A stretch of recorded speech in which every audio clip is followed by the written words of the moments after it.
تیسرا کلمہ عرش سے فرش تک کیسے آیا؟ تیسرے کلمے کی طاقت دیکھیے۔ ذہنی سکون کے لیے تیسرا کلمہ، نظر بد دور کرنے کے لیے تیسرا کلمہ، شیطان کو دور کرنا ہو تو تیسرا کلمہ۔ بسم اللہ الرحمن الرحیم۔ دور حاضر کے معاشرے میں طرز زندگی اور بت باش جس سرعت کے ساتھ تبدیل ہوتا نظر آ رہا ہے کہ وہ کسی کی نگاہ سے پوشیدہ نہیں، لیکن اس حقیقت سے بھی انکار نہیں، بعض احساس قلوب اذیت میں مبتلا ہیں اور اس خواہش اور وسیع میں مصروف عمل ہیں کہ معاشرہ اصلاحی کاوشوں کا اثر قبول کر لے اور اسلامی طرز زندگی کو اپنائے۔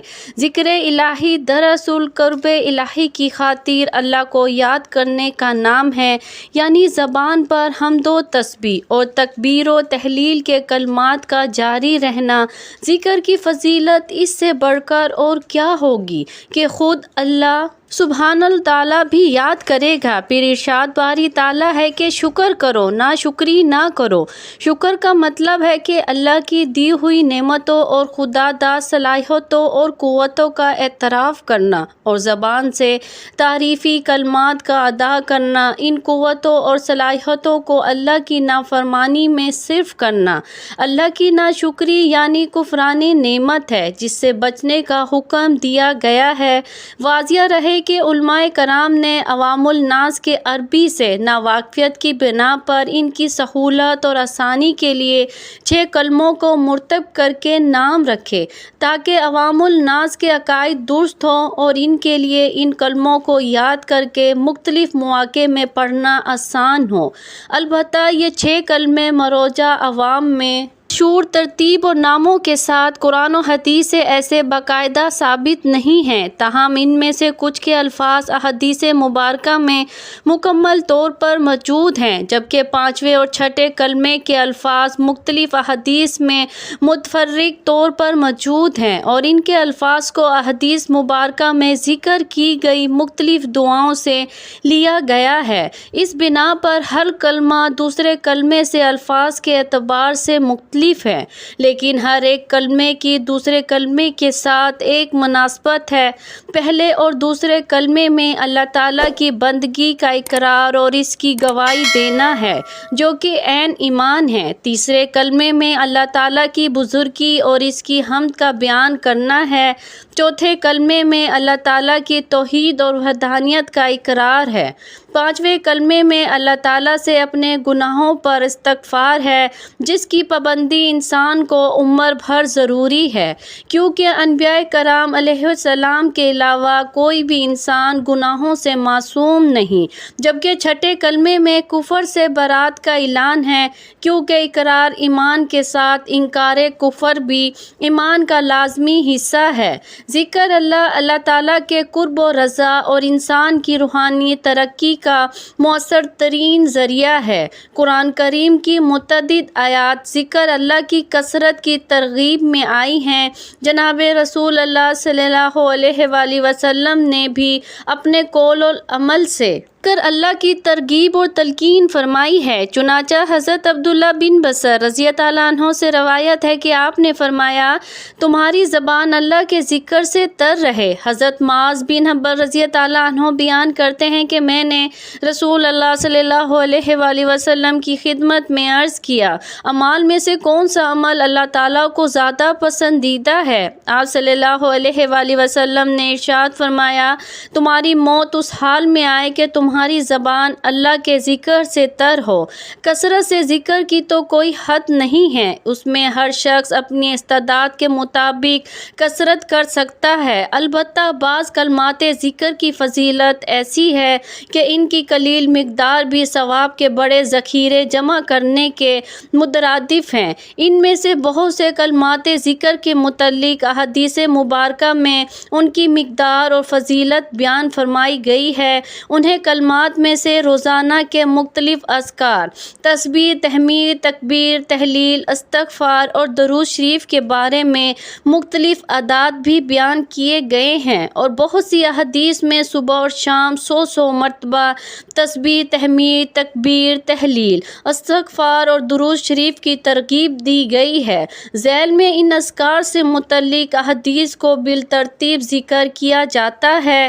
ہمارے ہاں جو تیسرا کلمہ معروف ہے، جس کے اندر بنیادی طور پر تسبیح، تحمید، تکبیر، تحلیل، لا حول ولا قوت الا باللہ کے کلمات ہیں، اسے احادیث مبارکہ میں الباقیات الصالحات، ہمیشہ رہنے والا نیک اعمال قرار دیا گیا۔ چنانچہ حضرت ابو ہریرہ رضی اللہ عنہ سے روایت ہے کہ جناب نبی کریم صلی اللہ علیہ وآلہ وسلم نے ارشاد فرمایا، اپنی حفاظت کا انتظام کرو۔ کسی نے پوچھا، یا رسول اللہ، کسی دشمن کے حملے سے جو درپیش ہے؟ حضور صلی اللہ علیہ وآلہ وسلم نے فرمایا، نہیں، بلکہ جہنم کی آگ سے حفاظت کا انتظام کرو، اور وہ سبحان اللہ والحمد للہ ولا الہ الا اللہ واللہ اکبر ولا حول ولا قوت الا باللہ کا پڑھنا ہے۔ یہ کلمات قیامت کے دن آگے بڑھنے والے کلمات ہیں، یعنی یہ کلمات سفارش کریں گے یا آگے بڑھانے والے ہیں کہ پڑھنے والے کو جنت کی طرف بڑھاتے ہیں، اور پیچھے رہنے والے ہیں کہ سفارش کریں اور نجات دلانے والے ہیں، اور یہی باقیات صالحات ہیں۔ اسی طرح مصنف ابن شیبہ میں حضرت عبداللہ بن ابی اوفی رضی اللہ عنہ سے روایت ہے کہ ایک شخص نبی کریم صلی اللہ علیہ وآلہ وسلم کے پاس آیا اور کہنے لگا کہ میں قرآن پڑھنے کی استطاعت نہیں رکھتا، آپ مجھے کچھ ایسا سکھا دیں جو مجھے قرآن کی جگہ کفایت کر جائے۔ تو آپ صلی اللہ علیہ وآلہ وسلم نے ارشاد فرمایا، کہو سبحان اللہ والحمد للہ ولا الہ الا اللہ واللہ اکبر لا حول ولا قوت الا باللہ۔ حضرت حسن بصری رحمۃ اللہ علیہ سے مرسلاً روایت ہے کہ آپ علیہ السلام نے فرمایا، دن میں 30 مرتبہ سبحان اللہ والحمد للہ ولا الہ الا اللہ واللہ اکبر ولا حول ولا قوت الا باللہ العلی العظیم کہنا ایسا صدقہ ہے جو آسمان اور زمین کے درمیان کو بھر دیتا ہے۔ مذکورہ بالا حدیث میں جو کلمات مذکور ہیں، بنیادی طور پر یہ کلمات تسبیح، سبحان اللہ، تحمید، الحمدللہ، تکبیر، اللہ اکبر، تحلیل، لا الہ الا اللہ پر مشتمل ہے۔ ان میں سے ہر ایک کے متعلق احادیث مبارکہ میں صبح شام 100 مرتبہ پڑھنے کی ترغیب اور فضیلت بیان کی گئی ہے۔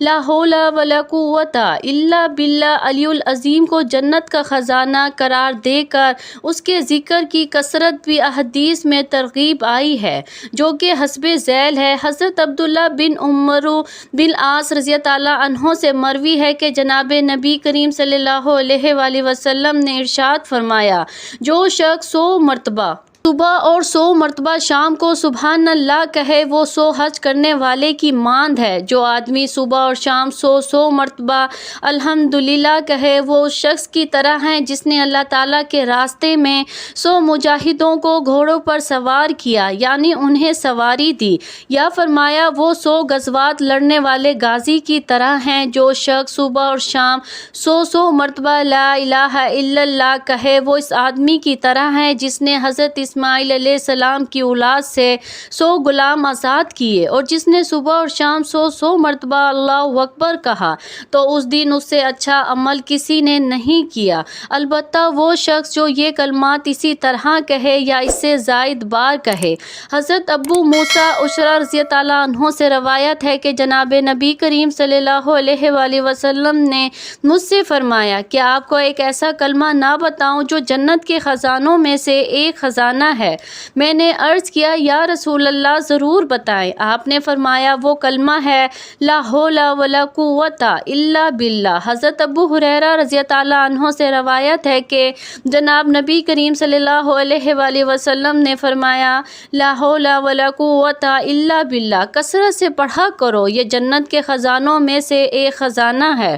مذکورہ بالا حدیث مبارکہ سے یہ بات ثابت ہوتی ہے کہ صبح اور شام 100 مرتبہ تسبیح، تحمید، تکبیر، تحلیل اور لا حول ولا قوت الا باللہ پڑھا جائے۔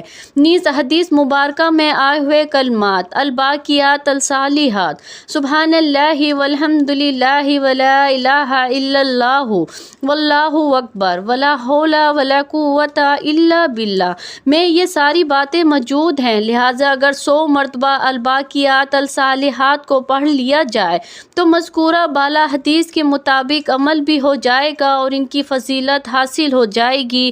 اور انہیں کلمات الباقیات الصالحات کو ہمارے برصغیر کے بزرگوں نے تیسرے کلمے کاروان دے کر سکھایا ہے۔ چنانچہ بزرگان دین کی طرف سے تیسرے کلمے کی صبح اور شام 100 مرتبہ کی تسبیح پڑھنے کی جو ترکیب دی گئی ہے وہ ان مذکورہ بالا حدیث مبارکہ سے ماخوذ ہے۔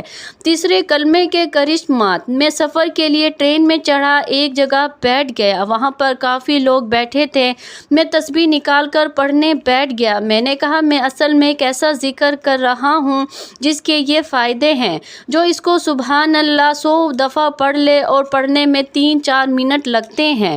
جنت میں اللہ 100 ایسے درخت لگا دے جس کے نیچے عربی نسل کا سفید تیز رفتار گھوڑا 1 مہینہ بھی ایک درخت کے سائے کے نیچے دوڑتا رہے تو درخت کا سایہ ختم نہیں ہوگا، ایسے اللہ 100 درخت لگائے گا۔ میں نے کہا اس کا اگلا فائدہ یہ ہے کہ جو الحمدللہ اس کو پڑھے گا، اللہ تعالیٰ ساری کائنات کو، 7 آسمان 7 زمینیں، ان ساری چیزوں کو جمع کرے تو یہ رائی کے ذرے کے برابر قیامت کے دن جو ترازو پڑا ہوگا جس میں نیکیاں اور بدیاں تولی جائیں گی، اس ترازو میں اگر یہ ذکر رکھ دیا جائے تو وہ ترازو اتنا بڑا ہوگا کہ یہ کائنات رائی کے دانے کے برابر ہوگی۔ میں وہ پڑھ رہا ہوں جس کو 1 دفعہ پڑھیں تو آدھا ترازو بھر جائے، ایسے میں 100 دفعہ پڑھ رہا ہوں، اور 100 دفعہ پڑھنے سے کیسے ترازو ہوں گے، سبحان اللہ۔ پڑھنے کا دوسرا فائدہ یہ ہے کہ 100 دفعہ پڑھنے سے زمین اور آسمان کا جتنا خالی ہے سارا نیکیوں سے بھر جاتا ہے۔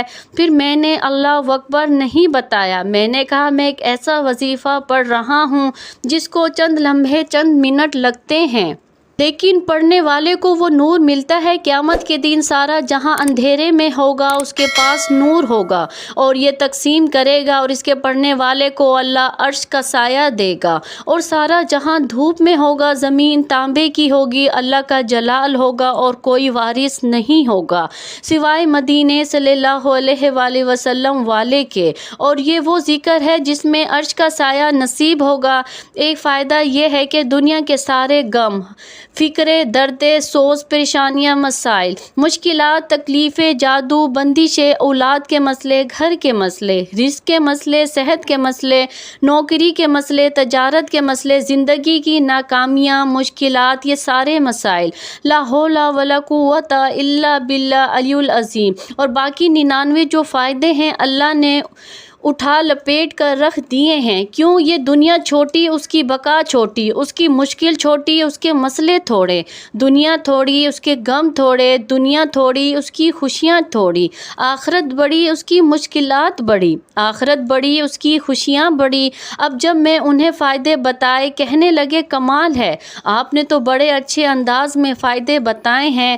ناظرین اب جانیے تیسرا کلمہ عرش سے فرش تک کیسے آیا۔ علماء کرام و مفسرین نے تیسرا کلمہ کا ذکر کرتے ہوئے لکھا ہے کہ حضرت ابن عباس رضی اللہ عنہ فرماتے ہیں کہ اللہ تعالیٰ نے عرش بنایا اور فرشتوں کو اسے اٹھانے کا حکم دیا تو فرشتوں کو عرش بہت وزنی محسوس ہوا۔ اس وقت فرشتوں کو سبحان اللہ پڑھنے کا کہا گیا، چنانچہ جب فرشتوں نے سبحان اللہ کا ورد شروع کیا، اس کو پڑھتے ہی عرش اٹھانا آسان ہو گیا۔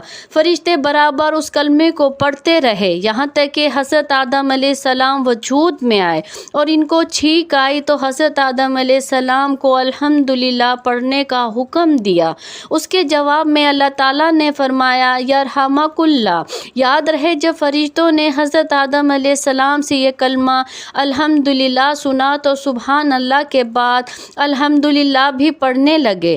پھر حضرت نوح علیہ السلام کا زمانہ آیا تو بت پرستی کے خلاف اللہ تعالیٰ تعالیٰ نے حضرت نوح علیہ السلام کو حکم دیا کہ قوم کو لا الہ الا اللہ کی تلقین کرے۔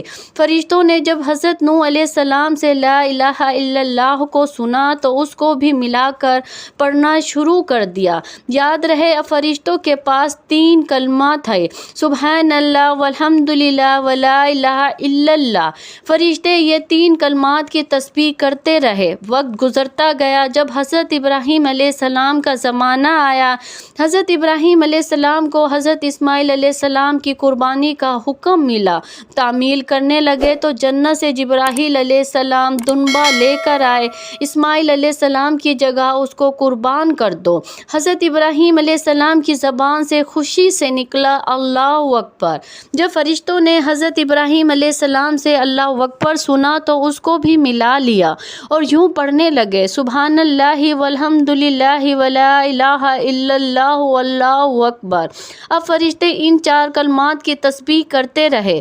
وقت گزرتا گیا، جب ہمارے پیارے نبی حضرت محمد مصطفیٰ صلی اللہ علیہ وآلہ وسلم کو دنیا میں بھیجا گیا تو کیسے یہ کلمہ مکمل ہوا۔ ناظرین، ایک بار حضرت جبرائیل علیہ السلام نے حضور نبی کریم صلی اللہ علیہ وآلہ وسلم کو تیسرا کلمے کے پہلے واقعات کے بارے میں بیان کیا اور بتایا کہ کیسے کیسے فرشتے ان 4 کلمات کو جمع کر کے ان کی تسبیح کرتے ہیں، سبحان اللہ والحمد للہ ولا الہ الا اللہ واللہ اکبر۔